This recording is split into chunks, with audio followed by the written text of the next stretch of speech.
in your respiratory tract than if you're not vaccinated. And each of those things would reduce the likelihood that you would transmit that virus to someone else. So these are really interesting results that are starting to come out, but I really want to emphasize how early they are. That means that we only have 1 or 2 studies. We also don't have these results for each of the vaccines that are now out there. And as everybody knows, there are a number of vaccines that are being used around the world. So this is the reason why we keep emphasizing that as vaccines are rolling out, as we're in this early phase of the use of vaccines, people need to continue to wear masks and continue the other interventions that are keeping us safe and reducing transmission. Kate, another question that we get often is about vaccines and variants.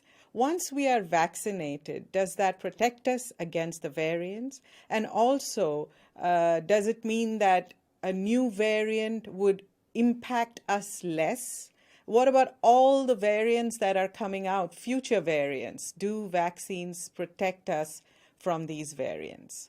From what we do know about the vaccines that are broadly used around the world is that for most of the variants, the vaccines continue to be effective. They may not be as effective as they are against the non-variants, but they nevertheless still have substantial effectiveness against disease.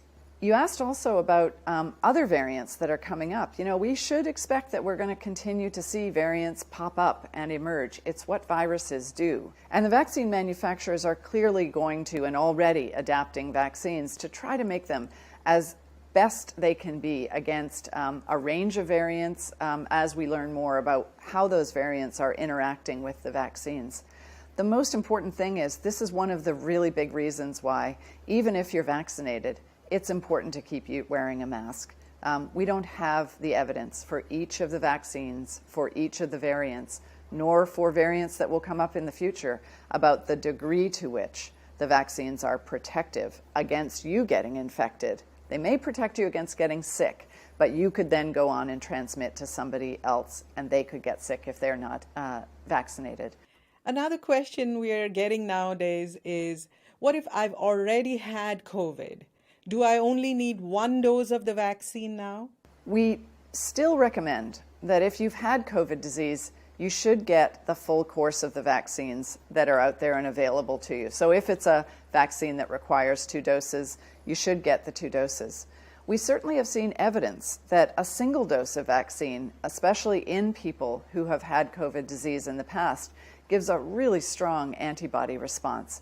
And that's really good news. It shows that the vaccine is boosting the immunity that has developed as a result of the illness that they had. But the reason that we recommend that you go ahead and get the full course of the vaccine is twofold. Single dose of a vaccine. Science in 5 today. So don't forget to share this information